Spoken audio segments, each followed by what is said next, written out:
everybody. Here's part 2 of how to automate the external MIDI controller knobs using Ableton Live envelopes and dummy clips.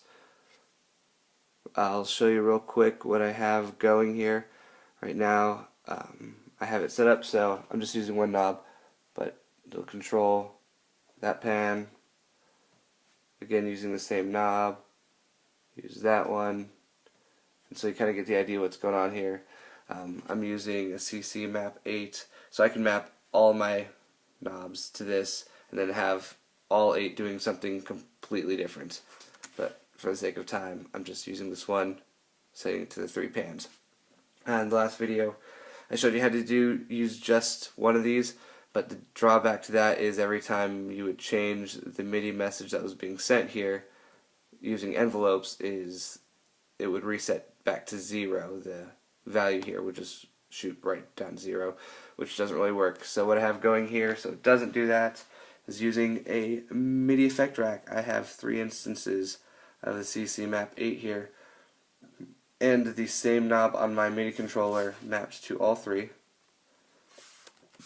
So the signal flow is going MIDI controller to each one of these, and then out to the IAC driver, channel 1, just because for picking random channels here, and then it'll come back and is controlling each of these.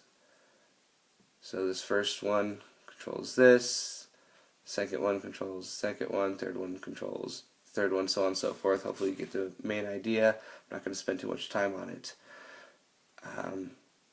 I ran to a little bit of a snag because I was trying to, what I'm actually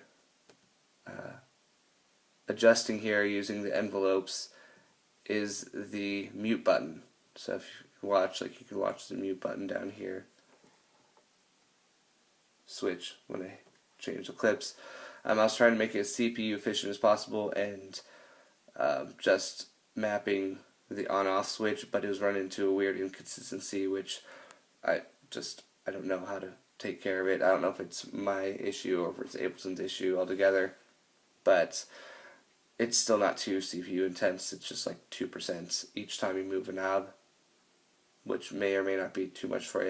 You're more than welcome to try to figure things out as you may. For anybody who's familiar with the chain selector, if you're brand new to this, the reason why you didn't do that is because the chain selector only works with incoming MIDI. So if the MIDI is coming in from here, then the chain selector will filter it through to the appropriate places, but we're not dealing with that. We're just MIDI mapping straight to the device from the outside. That's why that doesn't work. Anyway, that about covers it. If you have any other questions or I missed something, let me know. Thanks.